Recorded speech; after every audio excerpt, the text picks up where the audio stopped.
And it typically takes just a bit for everybody to jump on also.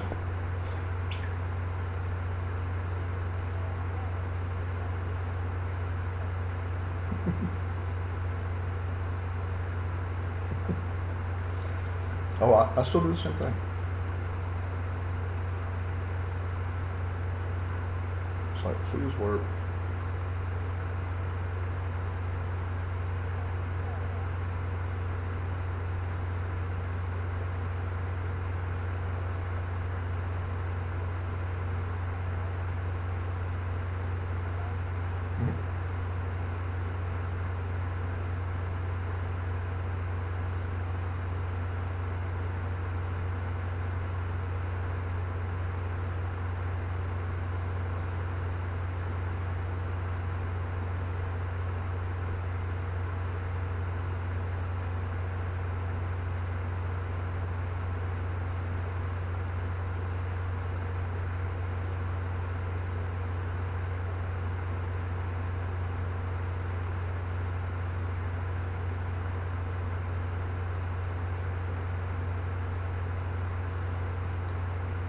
I'm also part of a Veterans Health and Wellness group. I'm not sure if you're in that one, but I'm sharing it to there as well. And considering what you do, it seems quite appropriate.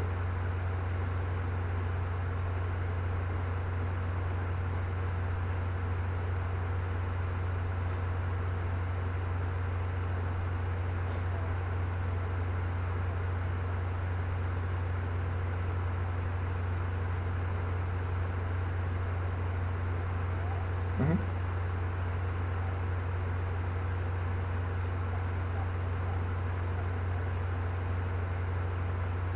Absolutely.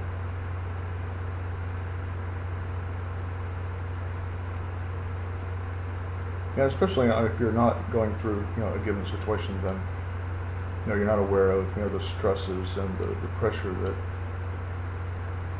living amongst it can have on you. And then once it's gone, suddenly there's this weight lifted off of you didn't even realize was resting on you. And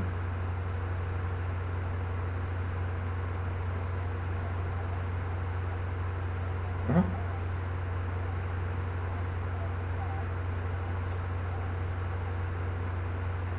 oh, absolutely.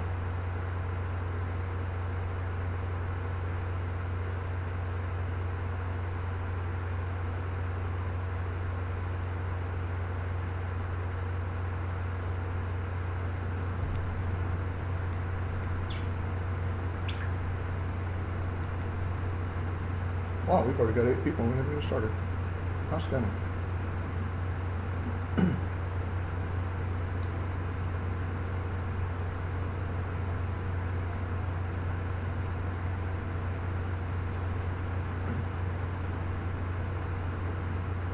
I think you would go to my page maybe, and you see it there on my wall, and then you can share it off of there.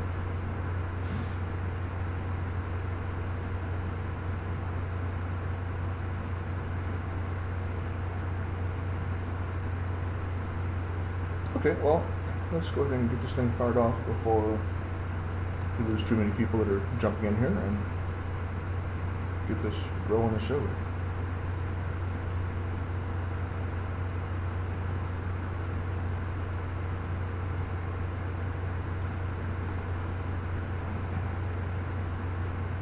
Mm-hmm.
Welcome, LegacyCast listeners and viewers out there on social media world.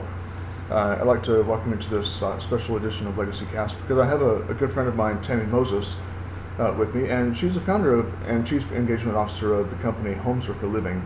It's a hoarding solution company, and this business is proudly veteran-owned business, woman-owned as well, and they offer consultations, workshops, and training on the issues of hoarding. Some of you that maybe have been in that or know some people who have gone through that particular type of situation, particular lifestyle, know what that really does to you.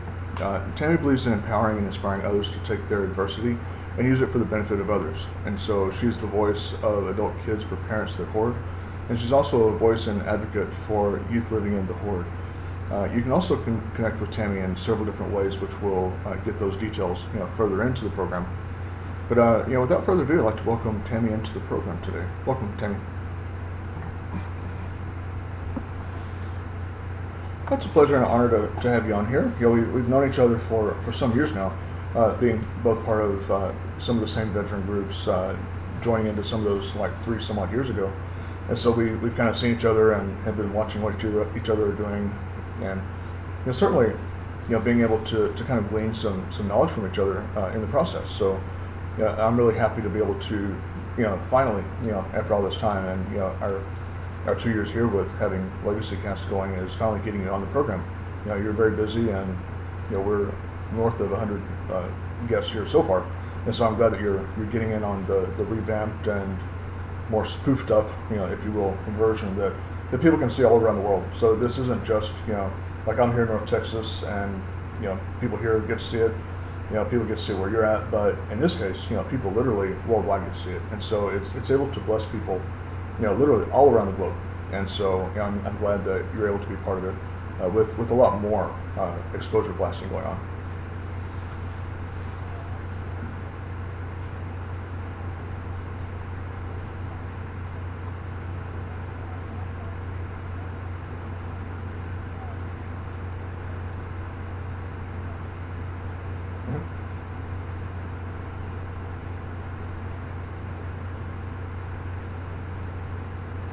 Goodness.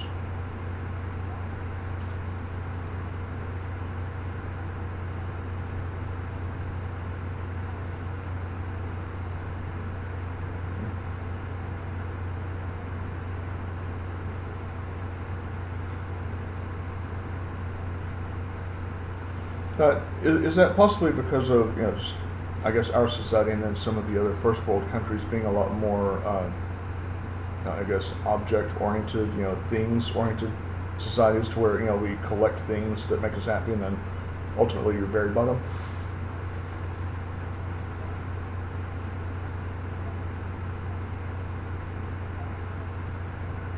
Mm-hmm.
So what would you say is the most common indicators, if you will, as far as that drives people to go into the hoarding situation?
So kind of getting on a bit of the story about you personally.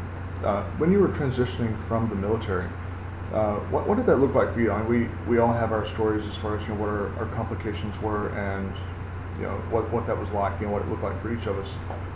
My particular thing was just losing the brotherhood and coming back and finding I really didn't feel like I fit in to the civilian world anymore. What was yours like?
Mm-hmm.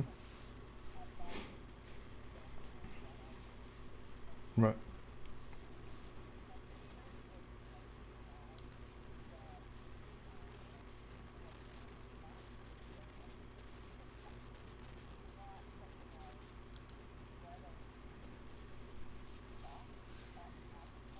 Mm-hmm.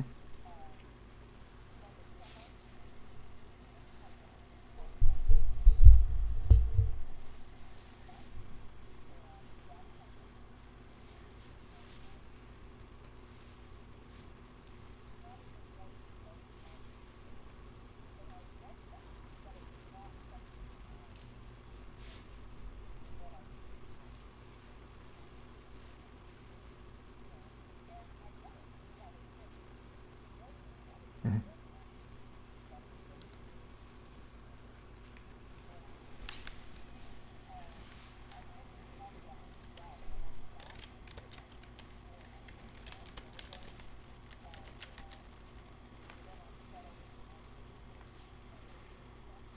Mm-hmm.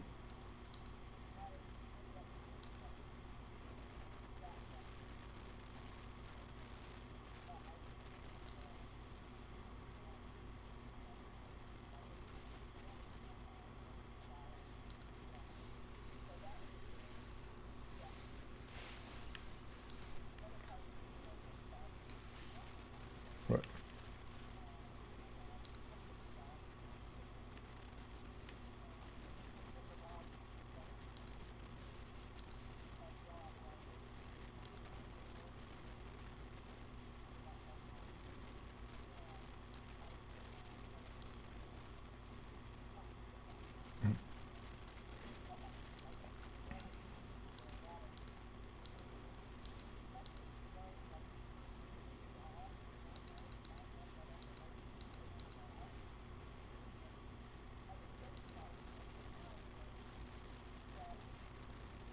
Mm-hmm.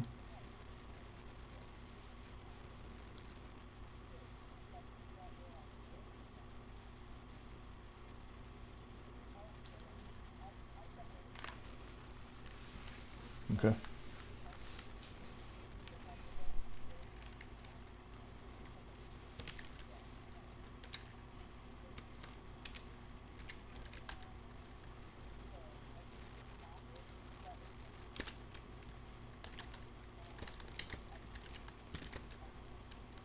Okay.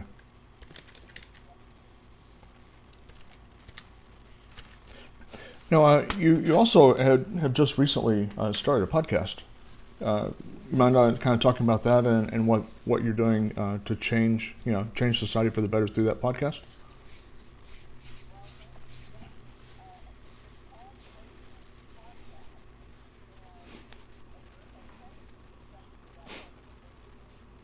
Hmm.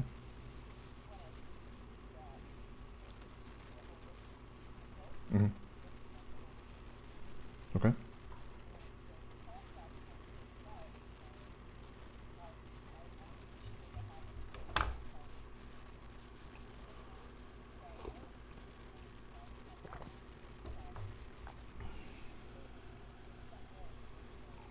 Sure.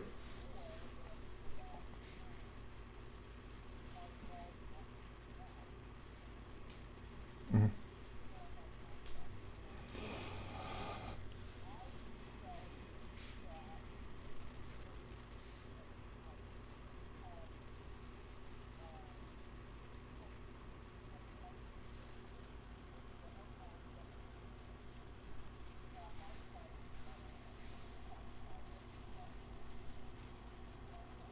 Hmm.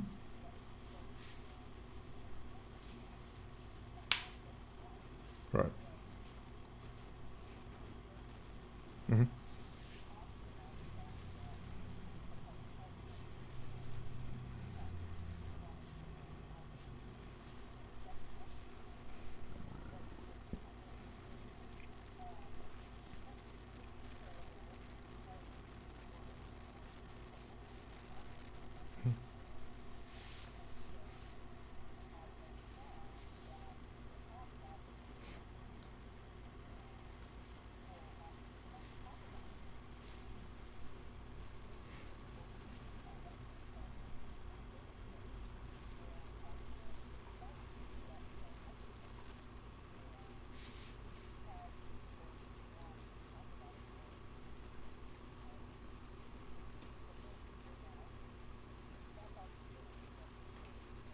Right.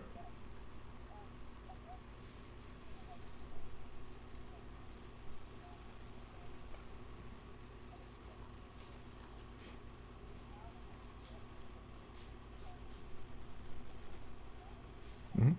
Right.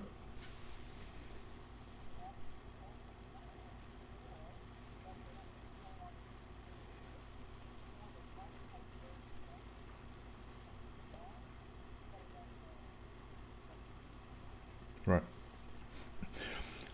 Yeah, and so what it kind of sounds like to me is like you're saying the forced cleanout that's more reactive than proactive, and so your podcast is going to help people to know what to do on the front end, to maybe help change the behavior and fix the brokenness that causes the behavior, rather than just coming in and cleaning it up and then it starts all over again.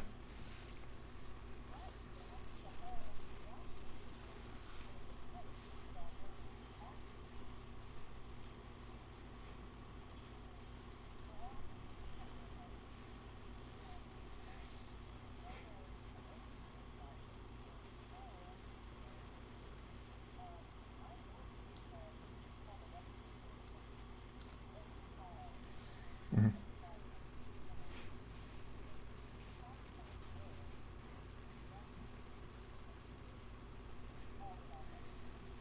Right. Right.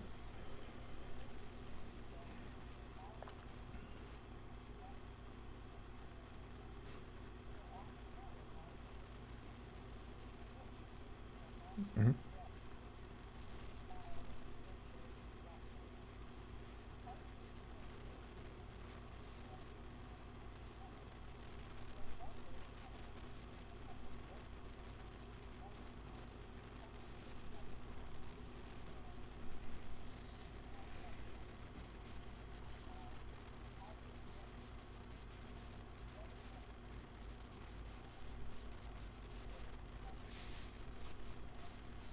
Hmm.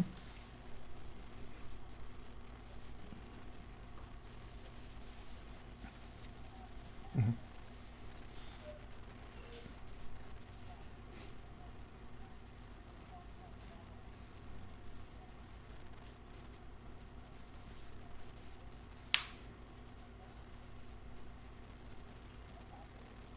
Right.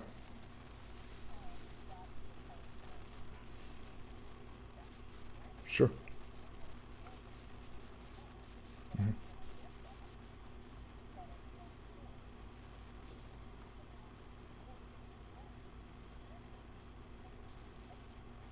Hmm.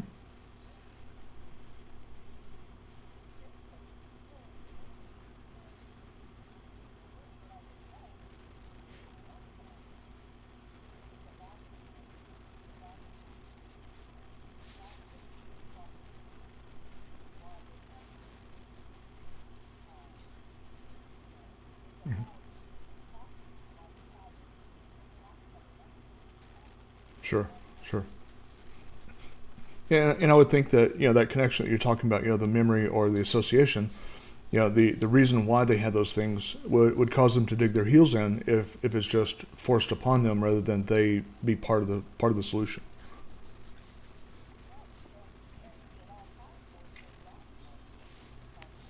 Hmm.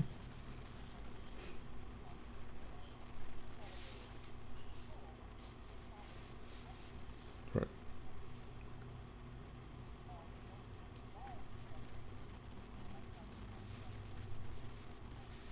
Hmm. Sure.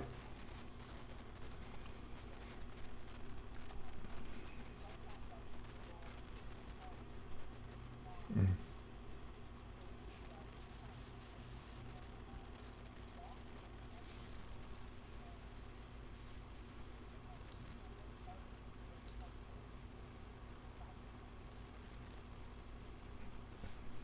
I would think also that you were mentioning kind of like a family connection that it would take a lot of pressure off of the children, and I'm guessing maybe sometimes the children or a close family member are the ones reaching out to you rather than the person that actually has the hoarding problem.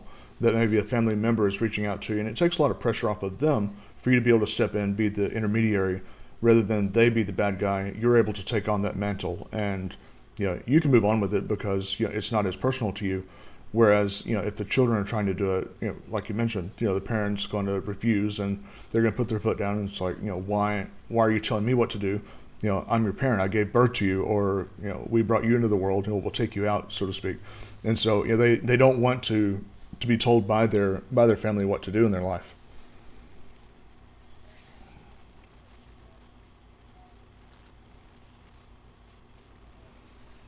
Mm-hmm.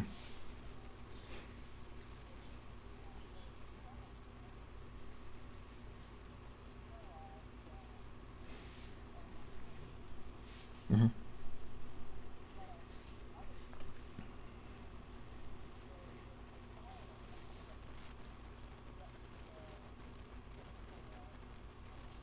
Sure.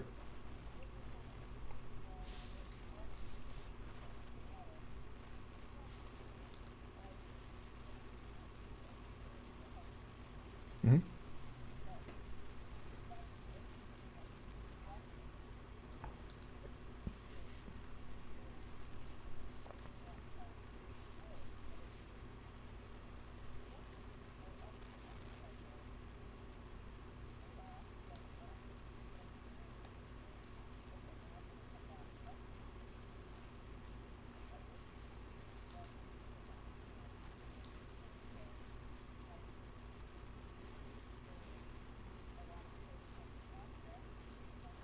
Mm-hmm.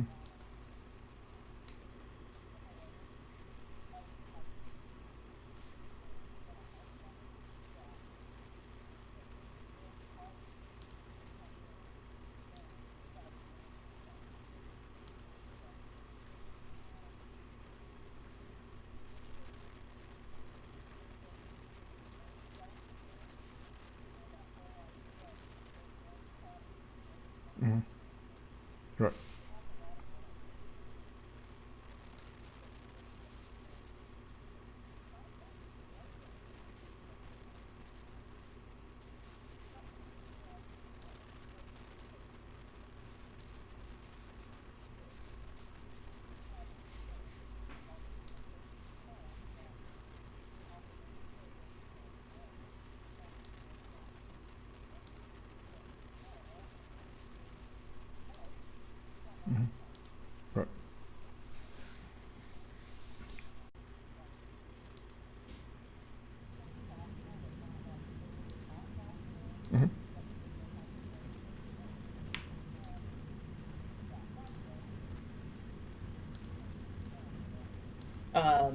that I knew a lot more about hoarding than I first realized. And I started to see the connections between how people could be homeless because they were evicted because of their hoarding. I started to see a lot of connections there. And I had a business mentor say, maybe that's kind of what you ought to talk about. Maybe that's what you ought to focus on because, like, there's a show, right? Yeah, I know there's a show. I can smell it. Like, it's hard to watch those when you live through it. Um, but yes, the foundation was at least figuring out what are you going to talk about, and then how are you going to do that? And then it took a bit of time, though, for me to really lean into the idea that hoarding was going to be like this platform that I would talk about. I grew up experiencing a degree of it. I joined the military to get away from it. I didn't talk about it. There was, it never crossed my mind that I would publicly talk about hoarding and try to address it in some way. And so that evolved over time. But you would think as a military person that you would like have concrete SOPs, standard Mm-hmm. operating procedures. And I really didn't have that. And now I'm at a place where I'm like, okay, here's my form. Okay, here's how we're going to schedule this. And so I think if you're starting a business, an important piece of that is to look at your foundation, is to look at, do you have a way to manage your contacts? Even if it's something really simple in the beginning, like a spreadsheet, you can transition that. But if you don't have some way to track what you're doing, it's not going to Right. happen.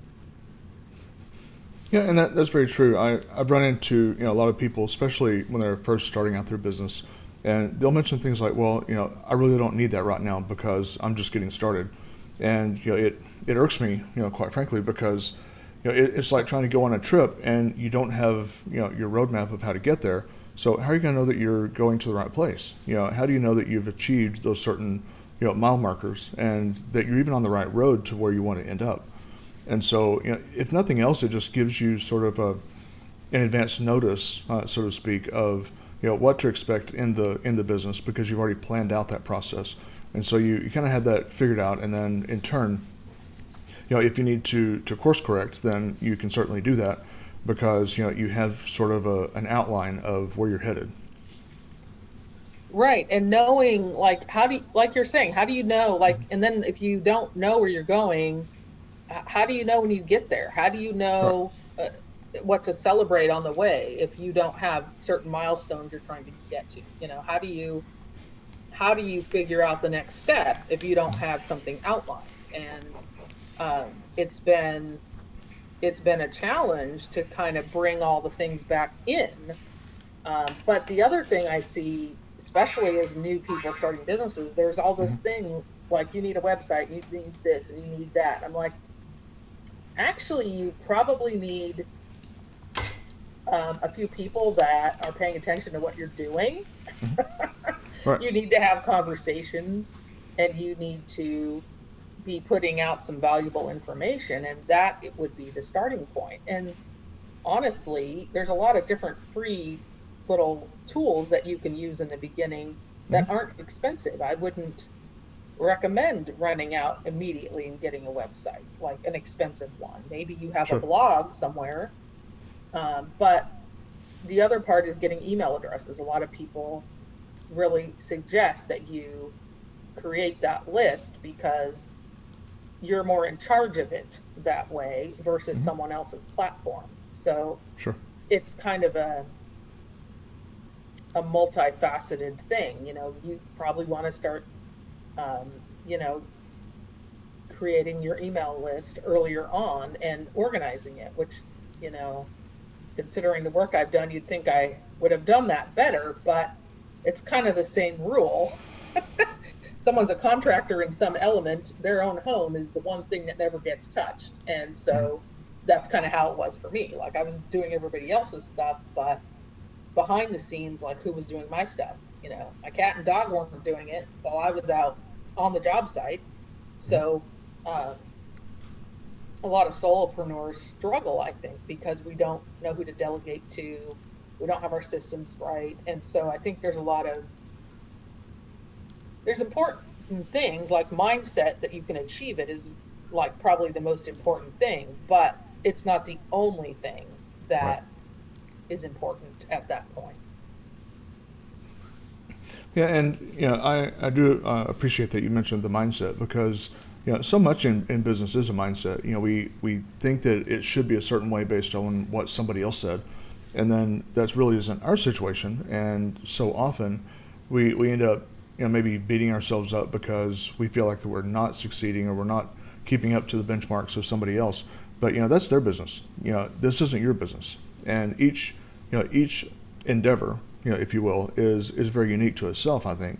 And so it needs to be built around what your goals are and what your particular situation is, rather than based on somebody else. We can certainly lean on to other people that can be mentors in the process, but at the end of the day, it's our process, and so it has to be built around what our situation is, and certainly not feeling negative just because it's not hitting what you think are goals, because there's always somebody watching, and those people are telling other people that they know about what's going on. And so we are getting reach. We just may not see it today. We're going to see it tomorrow. Well, and it's to me, it's that analogy of like you're planting seeds Hmm. and you don't run around digging them up to see if they're taking root. You just have to plant seeds and water them and maybe pull a few weeds, but just keep going Hmm. because you don't know. And every once in a while, I'll get a message and I'll be like, I'm astounded by either what they say or my perception of where they are on the food chain. Hmm. And I'm like, wow, you know what I'm talking about? Like, you experience this? You just don't know who's being impacted by your work or your lack thereof. Um, I made a comment about, look, I have 14 people asking me about something on this other platform, and I'm like, and someone was joking, like, are you hoarding information? Are you hoarding? Um, I'm like, well, maybe I'm hoarding information. Like, apparently there's a need for this, and more so than I realized. And even like last year, um, I was in Washington D.C. for the Military Influencer Conference, and that was really amazing because I got to meet a lot of people that have been supportive over the last 3 years. But I got to meet them in person.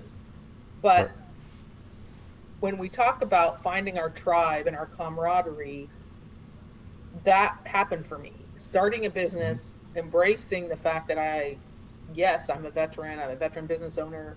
Stepping into that space is what helped me find my tribe again. And my brother is deceased, my dad is deceased, so it's my mom and me. And so there's this family element there Hmm. that I didn't know I was going to need at this advanced age of my life. And it's brought many amazing connections and friendships into my world. And so even if you are doing your own thing over in your master bedroom, in your closet, whatever it is, in your garage, wherever you're building your thing, Hmm. sometimes you have to come out of there and you have to connect somewhere. Sure. And that has been also, I would say, mindset and those connections. It's not that you're selling to those people necessarily, it's that you're connected to those people. And Right. if you find the right people, like the name of your LegacyCast, what a perfect name. What legacy are we creating? Hmm. What are we leaving behind? And I'm not sure I really appreciated how much I need other people until I didn't have other people. So Right. um, it's and sorry, I'm probably getting off track here, but there's so much value in finding your people and Hmm. the heart-centered people that sure you're in business and that can be very cutthroat, but most of the people I know adhere to the idea that a rising tide lifts all ships. Hmm. Like, we're all going up. Let's take you with me. And that resonates for me. It also reminds me of networking. Man, I hate that word. People say get out, network, and schmooze. I'm like, that's not me. And so when I go to something, my goal is quality conversations.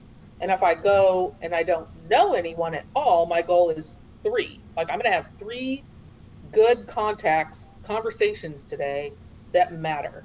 And I'm Right. not going to race through 500 booths and get a bunch of cards that I stick in my drawer when I get home. Like once I recognize that it's about the conversation and the connection and the relationship, all of a sudden, little introverted me was less afraid to approach people. Yeah. And I'm surprised by how many people are in business who claim to be an introvert. And I think it's that extroverted introvert, like you go out and you do your thing and then you come back and you're like, okay, I need silence and a bath and a glass of wine or whatever it is. You have to find your way to recharge. Yeah. And I think that's a message. There's so much, you got to hustle. I do hustle, but I also stop. Like, I'm done. I'm going to play with my dog. Like, so I think you have to find people talk about balance, but I think it's more about juggling in the moment Right. and learning how to disconnect, which is really hard to do if you are totally into your business and like, you're living your brand and you're doing that, but it's valuable, I think, to see your business as a standalone entity. It isn't me. Sure. Like if I wasn't here, what would that business do? And so it's a longer term conversation I probably need to have with you around that because that's going to be my legacy. Right. And when I'm gone and 100 years from now, I'd like to think someone benefited from whatever it is I went through as a youth living there, as an adult kid. I'd like to think someone else's life was a little easier because I took all the fertilizer and then planted some seeds and helped something grow that would help them. And that's kind of, for me, I have this picture of my younger brother and I look at that sometimes and I think, I'm doing this for us. I'm doing this because we didn't have the voice and now I do. And the podcast, a blog, it's a platform for all those people who don't have a voice. And even people who deal with hoarding themselves, people will say, well, do you recover from that? And I'm like, you kind of manage it. Like you have to manage your situation. And I'm happy to hear from those people too, because believe it or not, people do come out of these things and don't re-hoard. Like, it's possible, Sure. but it's how are you handling the people? And frankly, we aren't doing it very well. And so we have to look at it holistically. We have to look at the whole picture. And I have a group, the Hoarding Solution Group, where I'm inviting people to come in there because I want to know what you do. I want to know that you're the company that buys the hoarded home in Florida. I want to know that you're the organizer in Houston that knows about hoarding. Like, I want to know who these people are so that I can connect you if you're in that location. And I want vetted people to be part of that. And that's what I think is missing.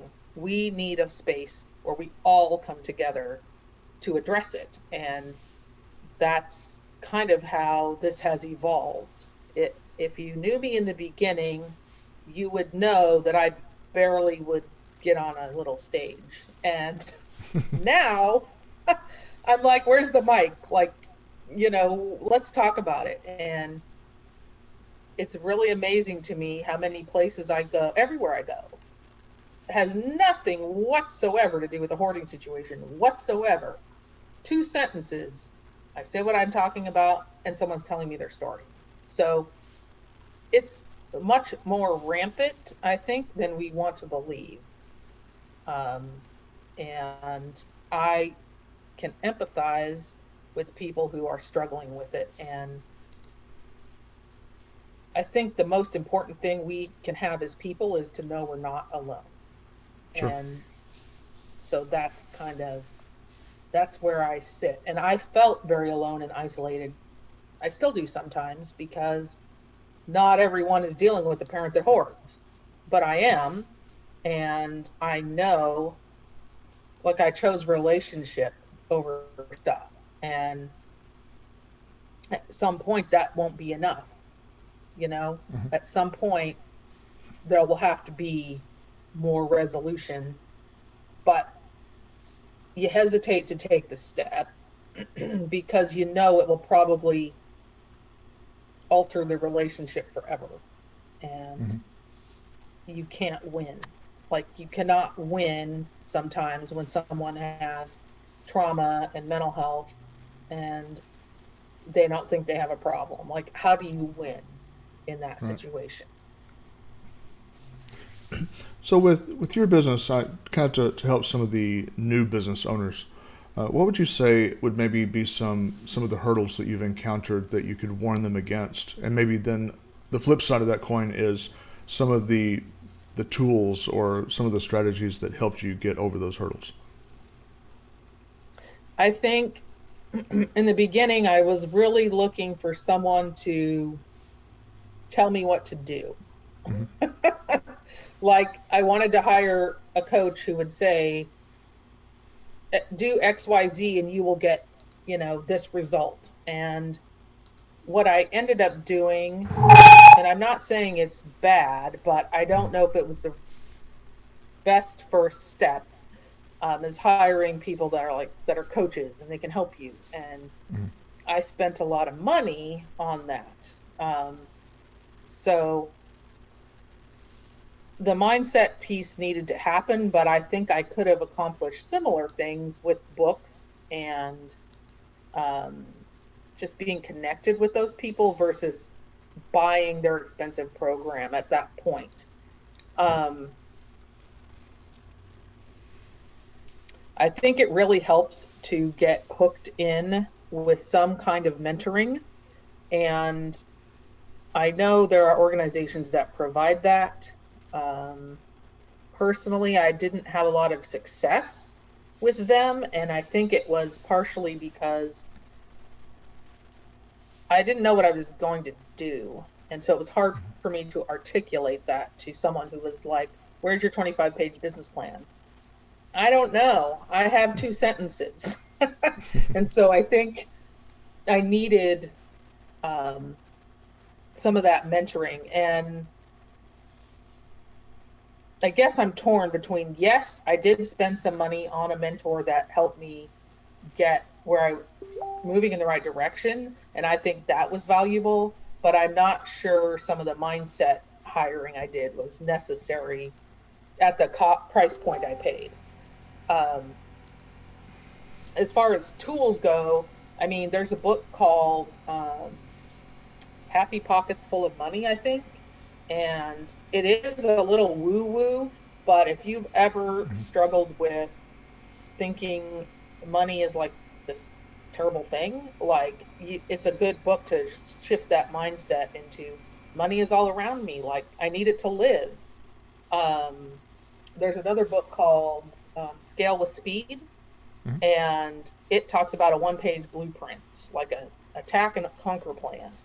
Right. And if you are trying to figure out where your business is going, I think it's a great tool because it's like a one pager and you're breaking down, what's your overall goal, what's your revenue goal, what steps you're going to take to get there. And it's something I've been revamping because, we've all struggled right now in this pandemic era. No one thought like they'd probably be where they're at right now, trying to Mm-hmm. juggle everything. And I think it's times like this when you need to step back and evaluate what's going on and what's working. Sure. Um, there's a whole bunch of other books that I've read um, that have helped me. Um, I'm looking at one called Take Command, which is really interesting because it takes a lot of military principles Mm-hmm. and applies them to your business, and how you can take what you've learned and carry that into your business. I'm trying to think of the name of the other one. Um, I know there's Sell or Be Sold, and that's pretty interesting. And I think about that like either someone's selling me or I'm selling them. Um, there's another, I think it's called Be Average or Be Great or something like that. I wish I could think of the name. So, and I'm happy, anybody who wants to know, I'm happy to share book lists. I have one typed up somewhere that have helped me a lot. Another interesting book that started me on the journey is Victory by Larry Broughton, and it is about building your business basically from the ground up. But one of the most interesting exercises in there was write your own obituary. And people might be like, huh? But if you're planning from, I'm over here, this is where I want to end up, you figure that out, then you can plan backwards from that. And so it helped me look at what actions was I taking? Were they getting me toward what I thought I wanted to create as far as a legacy goes? Mm-hmm. And it's pretty eye-opening. And there was a period of time when I read a lot of people's obituaries because I wanted to see what people were saying about them. And the people I admired were the ones who took roses. You know, they baked cookies for their youth group. They might have been very successful financially, but it wasn't just that, you know. I want that balance, and I want that connection. And I think going through that and looking at what do you want to leave behind can help you plan, what am I going to do now, so that that's the result. Yep. And so we're kind of winding up our time this morning, so, or I guess this afternoon at this point. So for the listeners and the viewers, if you could provide some of the ways that they can reach out to you, because I'm sure you mentioned tens of millions of people that are in this situation nationwide. So how would people get a hold of you so that they can be able to take advantage of your expertise and glean from that?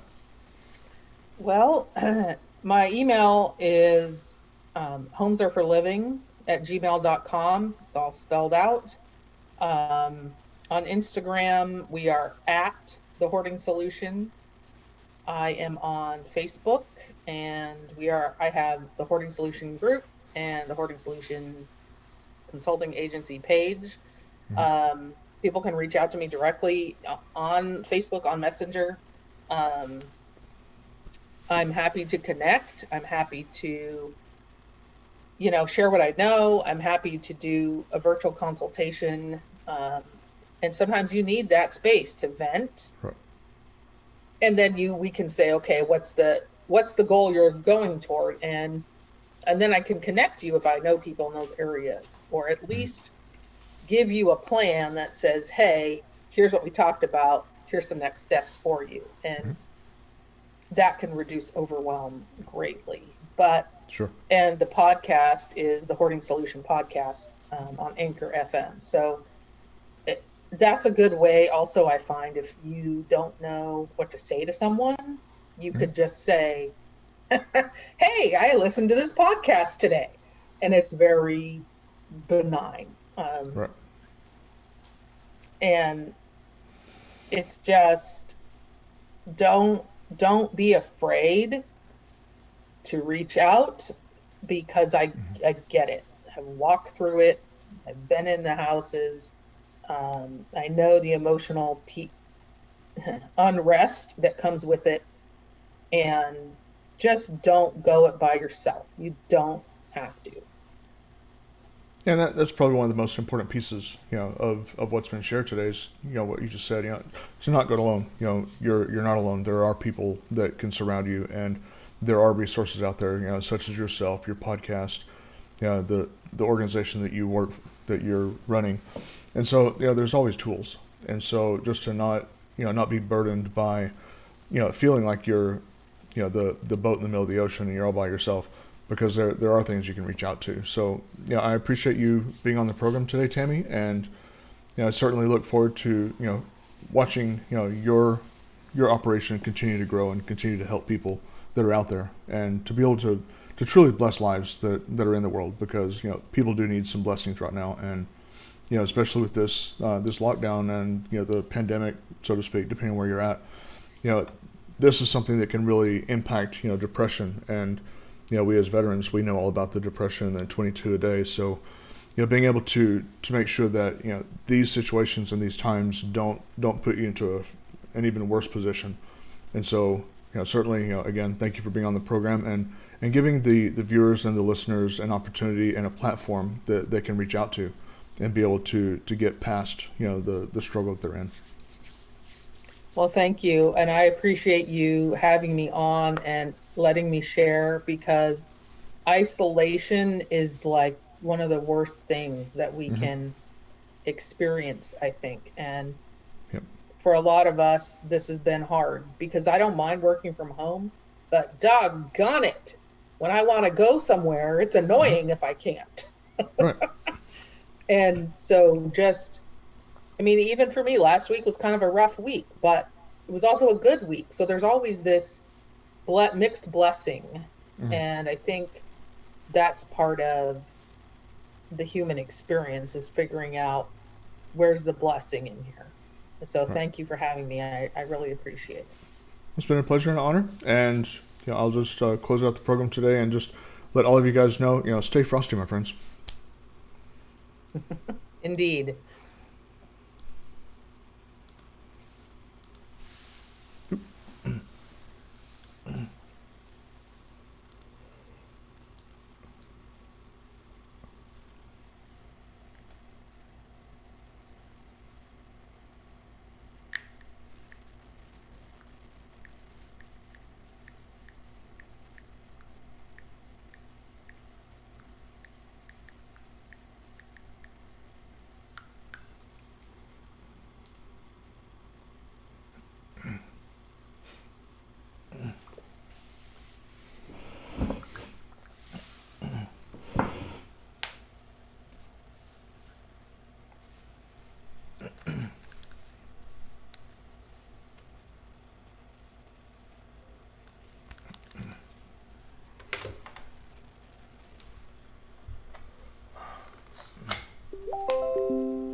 Test, test.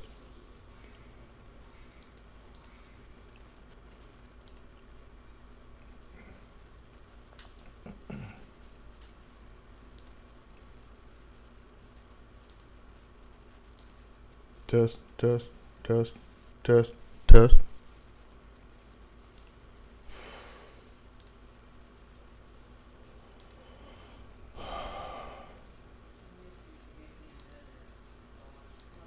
Test, test.